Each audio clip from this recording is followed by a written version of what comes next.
lama. 6 peran dan fungsi Roh Kudus di Perjanjian Lama. Amin. Ketika kita belajar minggu lalu, semua yang kita pelajari dari Perjanjian Baru, sedangkan pengajaran firman Tuhan kita ambil semua dari Perjanjian Lama mengenai Roh Kudus. Amin. Mari kita berdoa untuk firman Tuhan. Bapa di dalam surga, terima kasih pagi hari ini Engkau kumpulkan kami bersama-sama di rumah-Mu. Apakah itu pada saat kami berada di ruangan ini maupun melalui live streaming di rumah kami masing-masing. Namun kami percaya bahwa hadirat-Mu ada bersama-sama dengan kami semua dimanapun kami berada di dalam nama-Mu. Bapa di dalam surga, saat ini Tuhan, siapkan hati kami, siapkan pikiran kami, seluruh keberadaan kami, fokus kami untuk mendengarkan pengajaran firman-Mu. Biarlah Engkau sendiri yang berbicara melalui hamba-Mu ini ya Bapa. Bapa di dalam surga, urapi setiap pendengaran, urapi setiap pikiran kami, pengertian kami, sehingga kami mampu untuk mendengar, kami mampu untuk mendengarkan firman-Mu, sehingga firman-Mu itu Tuhan tidak hanya kami dengar, tetapi juga kami lakukan di dalam kehidupan kami sehari-hari. Bapa di dalam surga, terima kasih. Berfirmanlah Tuhan, kami siap untuk mendengarkan firman-Mu. Pakai hamba-Mu yang akan menyampaikan pengajaran firman-Mu ini Tuhan. Biarlah Engkau sendiri yang berkata-kata melalui hamba-Mu ini. Tutup bungkus hamba-Mu dengan kuasa darah-Mu, dengan kuasa anugerah-Mu, dan kuasa pengajaran firman-Mu saja. Di dalam nama Yesus kami berdoa dan mengucap syukur. Amin, amin, dan amin. 6 peran dan fungsi Roh Kudus di Perjanjian Lama. Amin. Saudara-saudara kekasih, juga mari kita lihat bagaimana pekerjaan Roh Kudus di dalam kehidupan umat Israel di dalam Perjanjian Lama.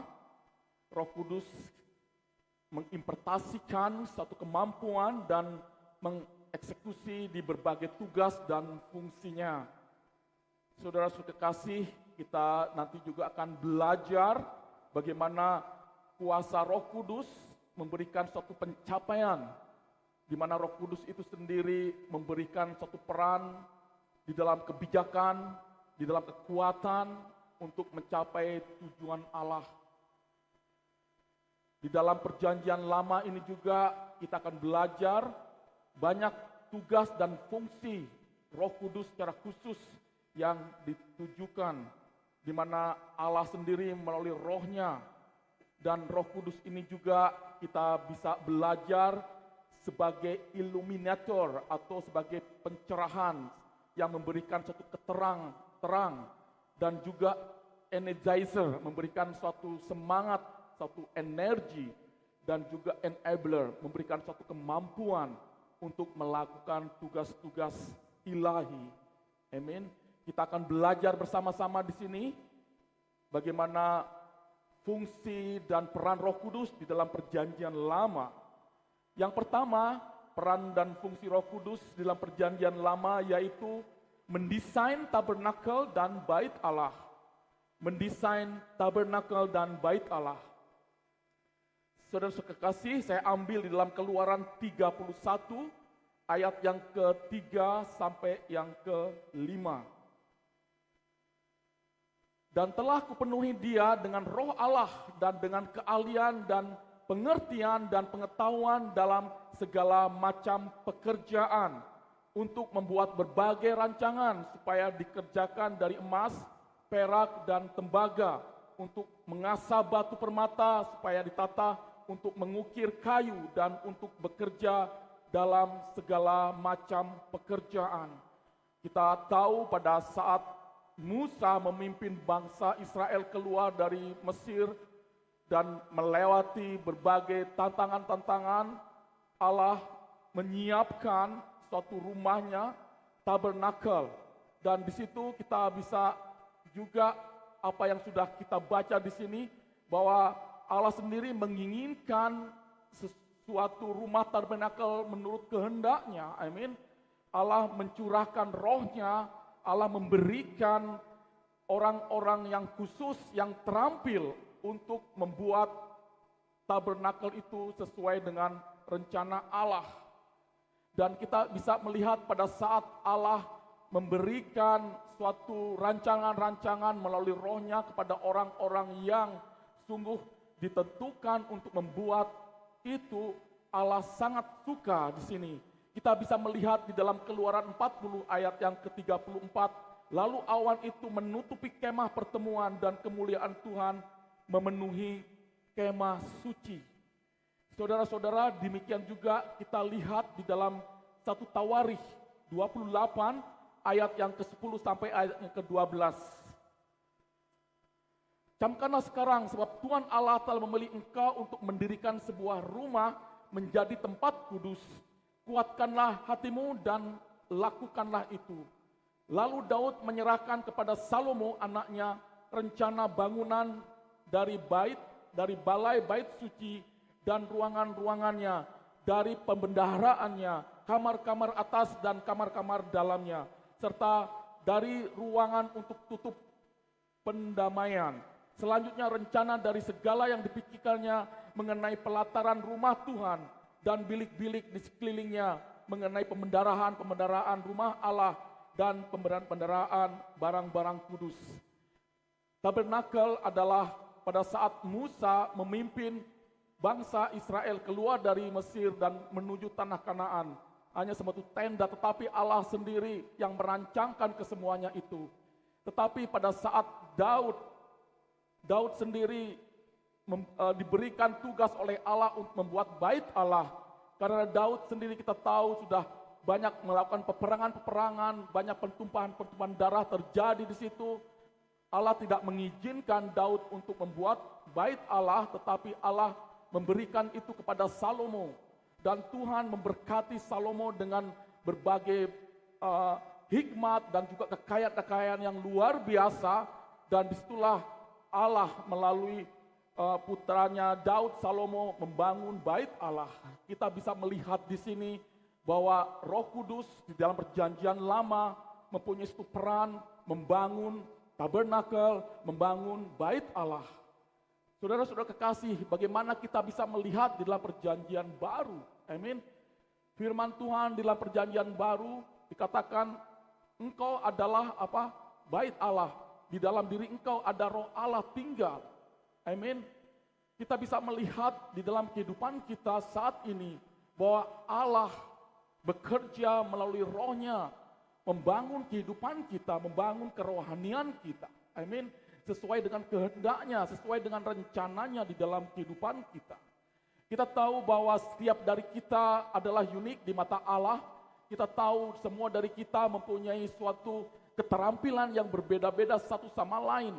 Semua dari kita mempunyai kekuatan, mempunyai hal-hal yang lain yang unik di hadapan Allah. Dan kita percaya di dalam saat sekarang ini, Allah melalui kuasa Roh Kudusnya membangun kehidupan kita pribadi, secara pribadi dengan begitu unik. Tuhan juga memakai gerejanya sehingga kita bersama-sama bertumbuh. Amin. Semua dari kita mempunyai suatu talenta masing-masing. Semua dari kita mempunyai suatu kekhususan masing-masing. Dan semua dari kita membangun satu sama lain sehingga kita juga bertumbuh di dalam kehidupan pribadi kita secara unik, juga di dalam kehidupan berjemaat secara umum, secara unik juga di dalam Tuhan. Amin. Pekerjaan Roh Kudus dalam Perjanjian Lama yaitu mendesain tabernakel dan juga bait Allah. Yang kedua di sini, peran dan Roh Kudus, peran dan fungsi Roh Kudus yaitu memimpin umat, yaitu leading the people. Memimpin umat. Saya baca di sini di dalam Bilangan 11 ayat 17. Maka aku akan turun dan berbicara dengan engkau di sana. Lalu sebagian dari roh yang hinggap padaku itu akan kuambil dan kutaruh atas mereka. Maka mereka bersama-sama dengan engkau akan memikul tanggung jawab atas bangsa itu. Jadi tidak usah lagi engkau seorang diri memikulnya. Apa yang sudah saya baca di sini yaitu pada saat Musa memimpin 3 juta umat Israel dari Mesir ke tanah perjanjian, Musa tidak bisa melakukan itu sendirian.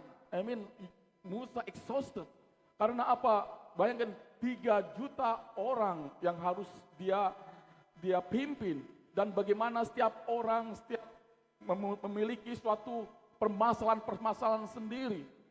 Dan bagaimana Musa begitu exhausted, maka Tuhan memberikan suatu hikmat dan mencurahkan sekitar 70 atau 72 orang untuk di tumpangan tangan, dan roh Tuhan hinggap di dalam kehidupan mereka, dan mereka mempunyai hikmat yang sama, mempunyai hikmat untuk memimpin bangsa itu.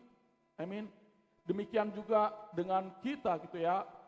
Mungkin gereja kita tidak besar, tapi saya sendiri tidak bisa melakukan dengan sendiri. Amin. Kita ada elder, kita ada leader, kita ada jemaat, kita bersama-sama menghadapi masalah bersama-sama. Amin. Dan itulah saya percaya pekerjaan Roh Kudus di dalam perjanjian lama, dan juga kita bisa melihat pekerjaan Roh Kudus dalam kehidupan perjanjian baru, bahkan sampai saat ini, sampai selama-lamanya, bahwa kita bersama-sama, Tuhan sendirilah yang memimpin umatnya melalui apa saudara? Melalui Roh Kudus. Saya juga baca di dalam satu Bilangan 27 ayat yang 16 sampai ayat yang ke-20. Bilangan 27, 16 sampai yang ke-20. Biarlah Tuhan Allah dari roh segala makhluk mengangkat atas umat ini seorang yang mengepalai mereka waktu keluar dan masuk, dan membawa mereka keluar dan masuk, supaya umat Tuhan jangan hendaknya seperti domba-domba yang tidak mempunyai gembala. Lalu Tuhan berfirman kepada Musa, ambillah Yosua bin Nun, seorang yang penuh roh, letakkanlah tanganmu atasnya, suruhlah ia berdiri di depan imam Eleazar dan di depan segenap umat, lalu berikanlah kepadanya perintahmu di depan mata mereka itu, dan berilah dia sebagian dari kewibawaanmu, supaya segenap umat Israel mendengarkannya. Dan di sini juga Musa memberikan suatu impartasi kepada Yosua, karena Yosua begitu setia di dalam pelayanannya dengan membantu Musa dalam setiap pelayanan. Dan Tuhan sungguh memberikan suatu privilege yang luar biasa kepada Yosua, dan kita bisa melihat di dalam perjalanan Yosua setelah itu. Yosua memimpin umat Israel pada saat Musa meninggal dan sampai ke dalam tanah perjanjian.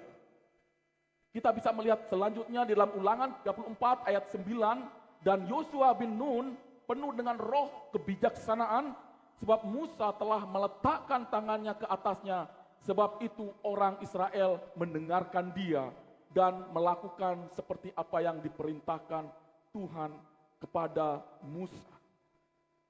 Amin, saudara-saudara. Kita percaya di dalam setiap zaman Roh Kudus masih tetap sama dalam perjanjian lama, perjanjian baru, bahkan pada saat ini sampai kehidupan seterusnya, bahwa Roh Kudus mempunyai peran, yaitu memimpin umat, memimpin gereja, memimpin kita, memimpin orang-orang percaya, memimpin orang-orang beriman. Sungguh pekerjaan Roh Kudus adalah pekerjaan yang luar biasa di dalam kehidupan kita. Amin. Dan yang ketiga di sini, peran Roh Kudus yaitu sebagai hakim atau judging. Yang pertama, mendesain tabernakel dan bait Allah. Yang kedua, memimpin umat. Dan yang ketiga, sebagai hakim.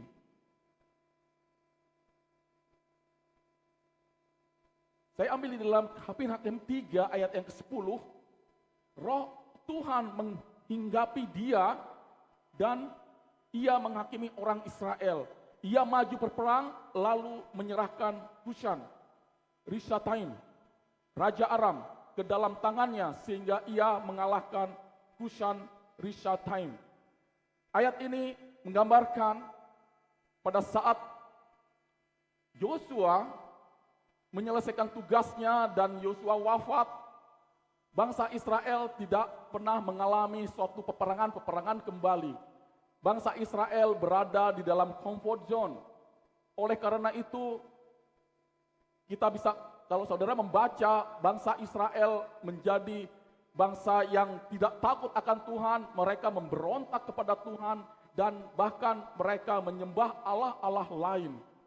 Oleh karena itu, Tuhan sangat murka. Tuhan tidak menginginkan bangsanya menjadi umatnya, menjadi orang-orang yang memberhalakan Allah-Allah lain. Oleh karena itu, Tuhan mengirimkan musuh-musuhnya yang salah satunya adalah orang-orang Filistin, orang-orang di mana di daerah-daerah sekitarnya, sehingga bangsa Israel dijajah oleh bangsa di mana 8 tahun di situ. Dan disitulah apa yang terjadi, bangsa Israel menjerit kepada Tuhan, meminta pertolongan, meminta Tuhan, kami menderita Tuhan. Anak-anak kami saat ini diambil oleh bangsa-bangsa lain dan dijadikan anak. Dan mereka menyadari bahwa mereka berdosa kepada Tuhan, dan akhirnya apa?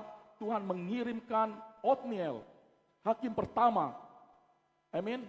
Dan disitulah Otniel dipenuhi dengan roh Allah, dan Allah bekerja dengan luar biasa. Otniel mengalahkan bangsa Gideon di sini. Amin. Otniel berperang dan Tuhan menyerahkan Kusan Rishaim, Raja Aram, dalam tangannya, sehingga ia mengalahkan Kusan Rishaim.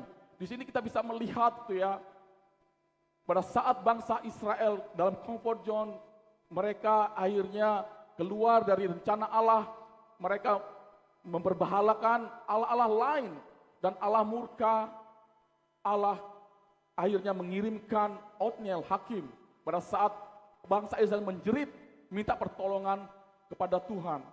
Dan kita bisa melihat di sini, Otniel mampu mengalahkan musuh-musuhnya, dan selama 40 tahun mereka aman di dalam Tuhan, karena Otniel mampu memberikan yang terbaik melalui kuasa roh Allah di dalam hidupnya.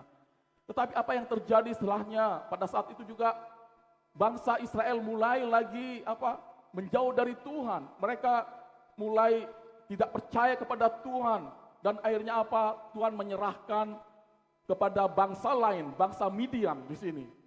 Kita bisa melihat bangsa Midian menjajah bangsa Israel selama 7 tahun.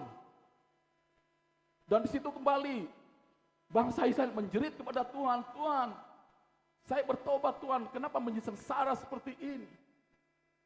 Dan Tuhan mendengarkan itu, dan Tuhan saudara mengirim hakim, yaitu Gideon.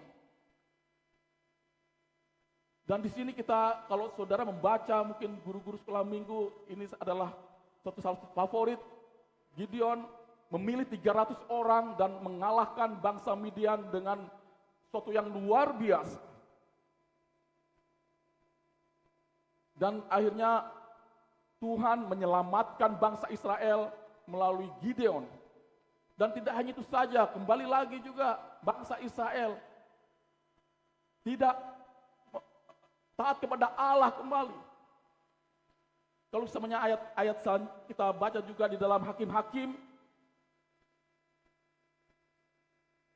di dalam Hakim-Hakim 11 ayat yang ke-29 di sini. Sebentar, Hakim-Hakim 6 ayat 34, pada waktu itu roh Tuhan menguasai Gideon, ditiupkanlah sangkakala dan orang-orang Abiezer dikerahkannya untuk mengikuti dia. Bila saudara membaca kembali, membuka kembali cerita Gideon, sungguh luar biasa. Kita lanjutkan di sini di dalam Hakim-Hakim 11:29, lalu roh Tuhan menghinggapi Yefta, ia berjalan melalui daerah Gilead dan daerah Manasye, kemudian melalui Mispa di Gilead, dari Mispa di Gilead ia berjalan terus ke daerah Bani Amon. Di sini ceritanya yaitu Yefta adalah dia itu manusia yang perkasa, pahlawan yang perkasa, tetapi dia sendiri adalah ibu dari eh, orang ibunya itu tidak apa ya, tidak legal seperti itu, sehingga orang Israel menyendirikan dia, mengisolasi dia, dan akhirnya Yefta dan kumpulan-kumpulan saudaranya itu tinggal di tanah Tob dan menjadi perompak-perompak di situ. Menjadi perompak-perompak, dan apa yang terjadi di sini yaitu pada waktu itu Bani Amon ingin menyerang bangsa Israel karena hal yang sama, bangsa Israel sudah meninggalkan Tuhan, dia tidak mempercayai Tuhan, dan akhirnya Tuhan mengirimkan musuh Bani Amon. Nah, pada saat itu karena bangsa Israel mengakui tidak mempunyai satu kekuatan, akhirnya tua-tua bangsa Israel pergi ke Yefta dan meminta pertolongan untuk menghadapi Bani Amon tersebut. Dan di sini kita, kalau saudara membaca kembali, sungguh luar biasa kepahlawanan Yefta ini gitu ya. Yefta dan kumpulan perompak-perompak mengalahkan Bani Amon. Ada sekitar 20 kota, kalau tidak salah itu dia kalahkan seperti itu. Sampai anaknya sendiri, karena Yefta memberikan bernasar, Tuhan, jika engkau kehendaki, aku akan mengalahkan semua musuh-musuh Bani Amon. Apapun yang keluar di dalam rumahku pada saat aku pulang, itulah yang aku berikan kepada Allah. Tetapi pada saat Yefta mengalami peperangan dan menang, pada saat pulang ke rumah, apa yang terjadi, anak satu-satunya keluar dari rumah, dan akhirnya Yefta menangis di hadapan Tuhan, dan apa yang dia nasarkan di situ, bahwa perempuannya akhirnya selalu tidak menikah seperti itu. Kita bisa melihat di sini gitu ya, bagaimana kuasa Roh Kudus bekerja. Justru pada saat-saat musuh menyerang bangsa Israel, pada saat itu bangsa Israel menangis di hadapan Allah, meminta pertolongan kepada Tuhan. Dan bagaimana juga dengan kehidupan, dengan cerita Simson. Kita lihat Hakim-Hakim 13 ayat 24 sampai 25. Lalu perempuan itu melahirkan seorang anak laki-laki dan memberi nama Simson kepadanya. Anak itu menjadi besar dan Tuhan memberkati dia. Mulailah hatinya digerakkan oleh Roh Tuhan di Mahane dan yang terletak di antara Zora dan Esitaol. Juga cerita mengenai Simson ini gitu ya. Karena apa? Sama gitu ya, bangsa Israel melupakan Tuhan lagi, dan akhirnya Tuhan menyerahkan bangsa Israel kepada Filistin selama 40 tahun dijajah. Selama 40 tahun dijajah, dan banyak dari mereka mengalami kesengsaraan, kesusahan, dan akhirnya bangsa Israel menjerit lagi, meminta pertolongan Tuhan lagi. Dan Tuhan mengirim Simson di sini. Dan kita baca, mengingatkan kembali di dalam cerita-cerita perjanjian lama, amin. Pada waktu itu berkuasalah Roh Tuhan atas dia, sehingga singa itu dicabiknya seperti orang mencabik anak kambing tanpa apa-apa di tangannya, tetapi tidak ada diceritakannya kepada ayahnya atau ibunya apa yang dilakukannya itu. Tuhan memberikan kekuatan kepada Simson. Saudara-saudara kekasih, ada banyak cerita di Hakim-Hakim di sini. Saya bacakan juga di sini mengenai bagaimana Tuhan, Roh Allah bekerja melalui Hakim-Hakim dengan kekuatan yang luar biasa. Kita lihat di Hakim-Hakim 15 ayat 4 dan 5 di sini. Maka pergilah Simson, ditangkapnya 300 anjing hutan, diambilnya obor, diikatnya ekor dengan ekor, dan ditaruhnya sebuah obor di antara tiap-tiap 2 ekor. Kemudian dinyalakannya obor itu dan dilepaskannya anjing-anjing hutan itu ke gandum yang belum dituai kepunyaan orang Filistin, sehingga terbakarlah tumpukan-tumpukan gandum dan gandum yang belum dituai dan kebun-kebun pohon zaitun. Saudara-saudara, bila saudara membaca kembali, sungguh sangat menarik, amin, bagaimana Tuhan memakai Simson, dan bagaimana Simson membuat gara-gara terhadap orang Filistin, sehingga orang Filistin sangat marah. Dan Tuhan bekerja untuk Simpson, walaupun ketahuannya Simpson jatuh dalam dosa, tetapi tetap Tuhan memakai dia luar biasa dalam sisa hidupnya. Amin. Yang pertama, Tuhan mendesain tabernakel dan bait Allah. Yang kedua, Tuhan memimpin umat. Yang ketiga, peran Roh Kudus itu sebagai hakim. Dan yang keempat di sini memegang kekuasaan. Memegang kekuasaan. Saya bacakan di sini dalam 1 Samuel 4 ayat 11 ayat 6. Ketika Saul mendengar kabar itu, maka berkuasalah Roh Allah atas dia dan menyala-nyalalah keamarahnya dengan sangat.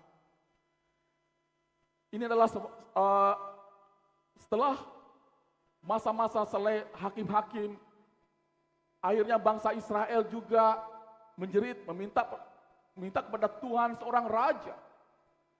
Karena apa saudara, bangsa Israel ingin menjadi seperti juga bangsa-bangsa lain yang mempunyai raja. Dengan kata lain, mungkin bangsa Israel tidak satisfied, tidak satisfied dengan apa yang pada saat itu Tuhan berikan dengan hakim-hakim, tetapi bangsa Israel akhirnya juga meminta seorang raja, dan singkat cerita Raja Allah mendengarkan itu dan Allah memilih Saul sebagai raja pertama. Dan apa yang terjadi, cerita di sini pada saat bangsa Israel, salah satu kaum dari Saul diancam oleh musuh, maka Roh Allah hinggap dalam Saul dan Saul menjadi amarah yang luar biasa dan Saul akhirnya mengalahkan musuh bangsa Israel tersebut. Kita juga bisa melihat dalam 1 Samuel 16 ayat yang ke-13 di sini, Samuel mengambil tabung tanduk berisi minyak itu dan mengurapi Daud di tengah-tengah saudara-saudaranya. Sejak hari itu dan seterusnya berkuasalah Roh Tuhan atas Daud. Lalu berangkatlah Samuel menuju Rama. Kita bisa juga membaca, bila saudara membaca kembali di 1 Samuel, bagaimana Saul akhirnya tidak setia kepada Tuhan. Amin. Saul tidak setia kepada Tuhan dan Tuhan akhirnya memilih Daud sebagai pengganti Saul. Bila saudara membaca keseterusannya, sebenarnya hanya 2 raja saja di sini yang dimana Allah memberikan suatu rohnya. Setelah itu tidak ada lagi dalam cerita-cerita berikutnya bagaimana Allah itu mencurahkan rohnya kepada raja-raja lain.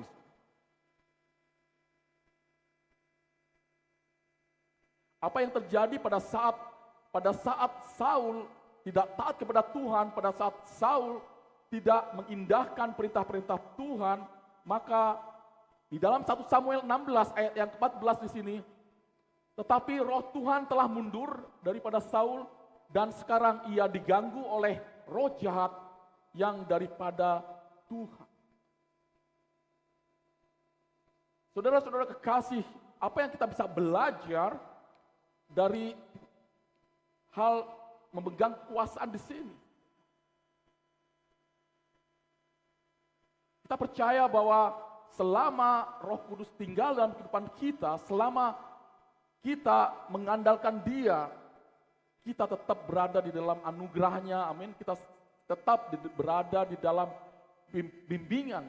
Tetapi pada saat kita tidak membutuhkan Dia, pada saat kita mencoba keluar dari bimbingan Roh Kudus, maka seperti Saul gitu ya, Roh Allah keluar daripadanya.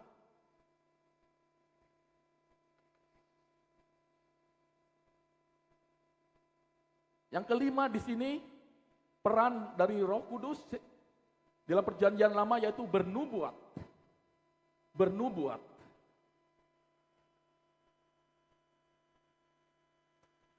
Dalam Bilangan 11 ayat yang ke-25.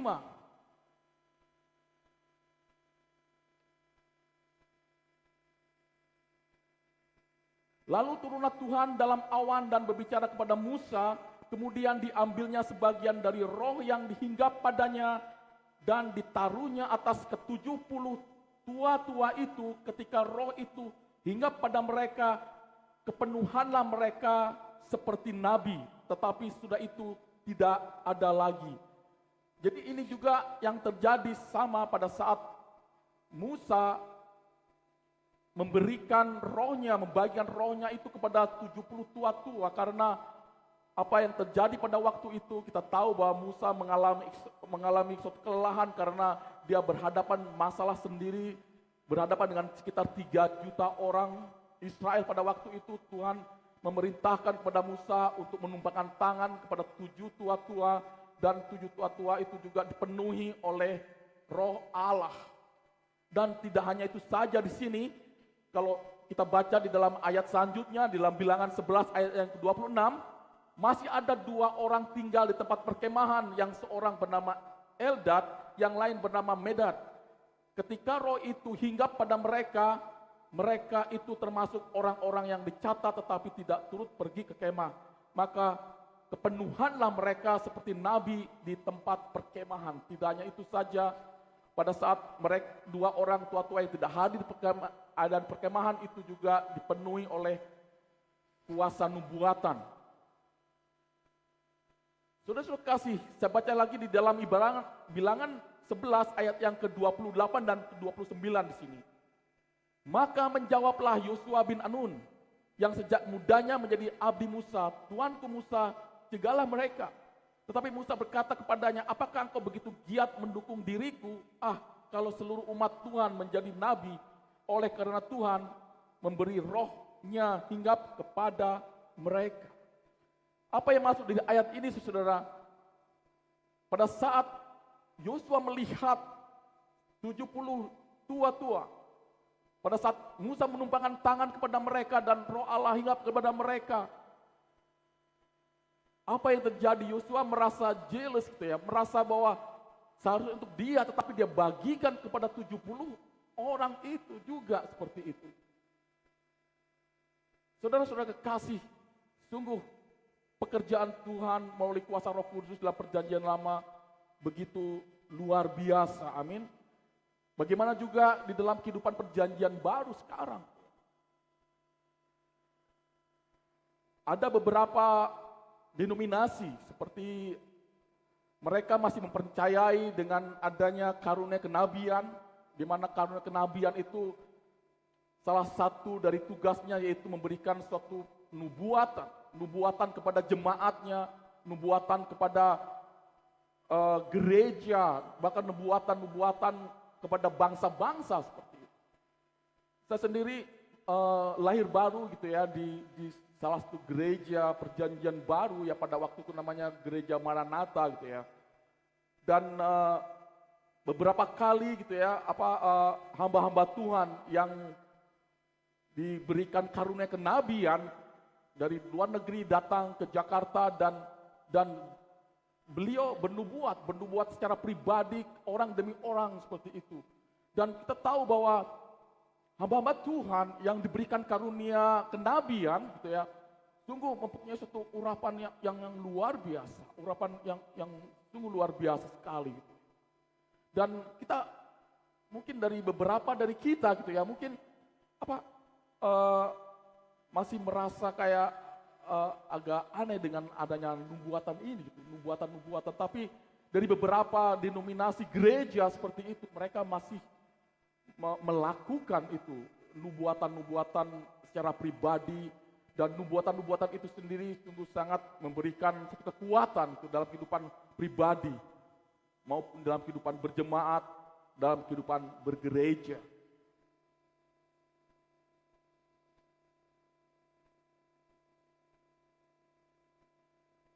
Dan yang terakhir di sini yaitu peran Roh Kudus dalam perjanjian lama, yaitu memberdayakan atau empowering. Memberdayakan atau empowering. Kita lihat dalam Zakaria 4 ayat 6 dan 7 di sini. Maka berbicaralah ia, katanya, inilah firman Tuhan kepada Yerubabel, bunyinya, bukan dengan keperkasaan dan bukan dengan kekuatan, melainkan dengan rohku, firman Tuhan semesta alam. Siapakah engkau, gunung batu gunung yang besar di depan Yerubabel, engkau menjadi tanah rata. Ia akan mengangkat batu utama, sedang orang bersorak, bagus, bagus sekali batu itu. Kita bisa melihat di dalam Zakaria 4 ayat 6-7 ini, yaitu Raja Yerubabel diberikan suatu semangat kepada Tuhan, bahwa hanya dengan kekuatan Roh Kudus saja, hanya dengan kekuatan rohnya saja, dia mampu melakukan hal-hal yang mustahil. Suatu tantangan-tantangan yang dihadapi pada waktu itu, dia hanya dengan kekuatan Roh Kudus saja. Bagaimana dengan kehidupan kita, saudara-saudara? Mungkin kita diperhadapkan dengan banyak masalah-masalah, gunung-gunung permasalahan dalam kehidupan kita, dan banyak hal yang lain. Tapi pada saat kita mempercayai Roh Allah tinggal dalam kehidupan kita, amin, kita mampu untuk mengalahkan itu dengan kekuatan Roh Allah.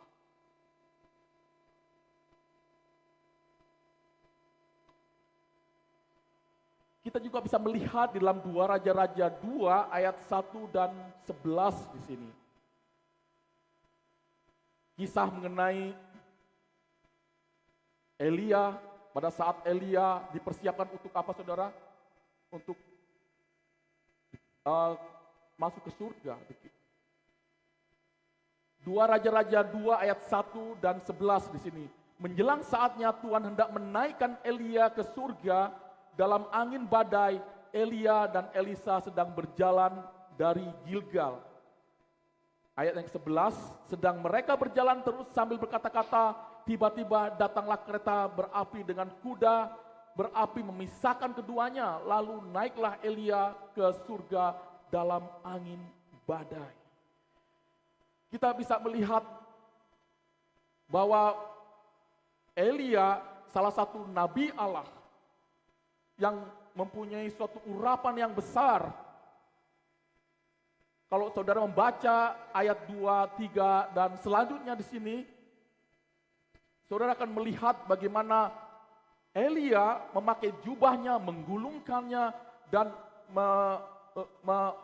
memukulnya itu kepada dalam sungai Yordan, dan sungai Yordan itu terbelah dan dia berjalan melaluinya seperti itu.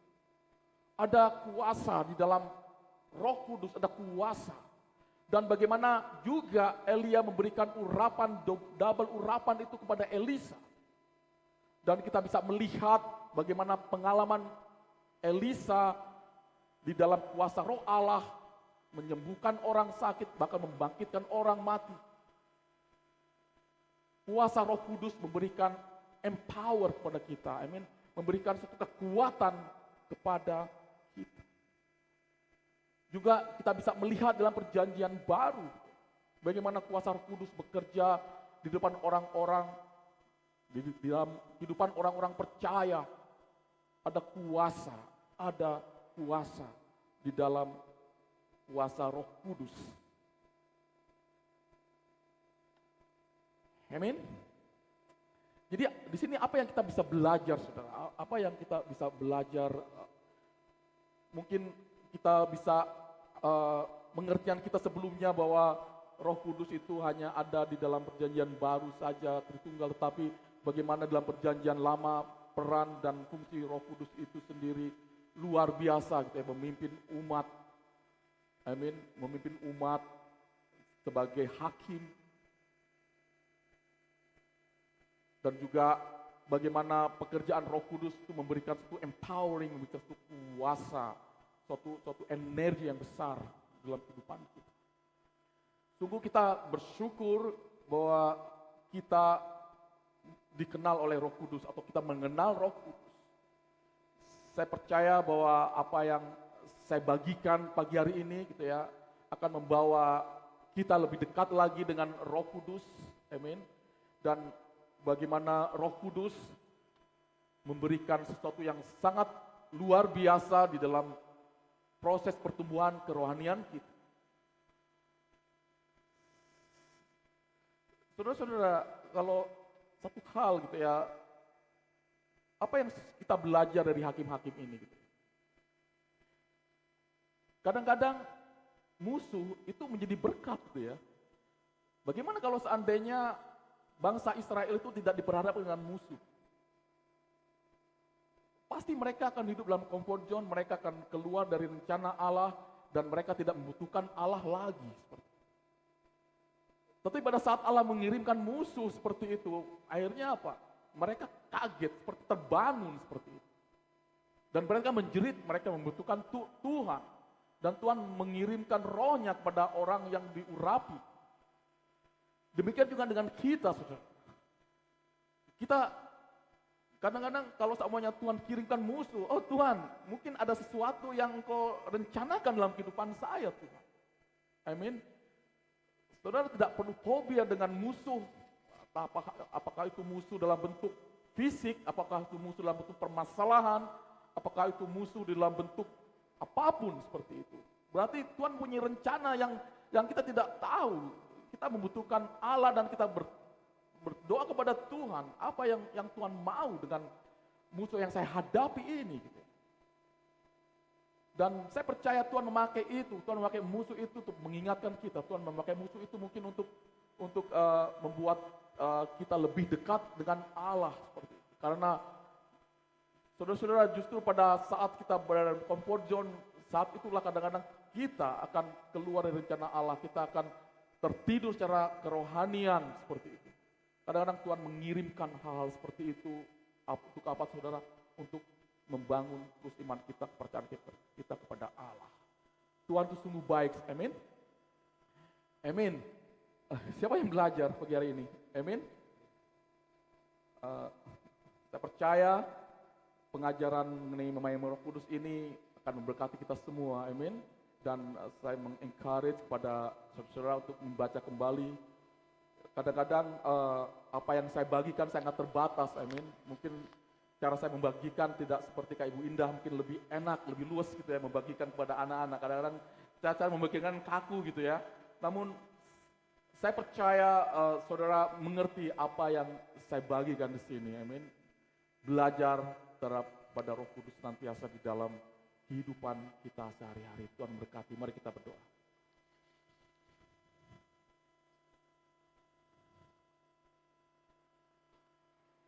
Bapa di dalam surga, terima kasih firman-Mu sudah membagikan dengan sangat keterbatasan. Namun hamba percaya bahwa kuasa Roh Kudus-Mu saja Tuhan yang akan memberikan suatu pengertian yang khusus kepada kami masing-masing. Bapa di dalam surga, terima kasih Engkau sendiri saja yang mampu Tuhan memberikan yang terbaik untuk kami anak-anak-Mu Tuhan. Bapa di dalam surga, terima kasih untuk pengajaran peran dan fungsi Roh Kudus di dalam perjanjian lama ini.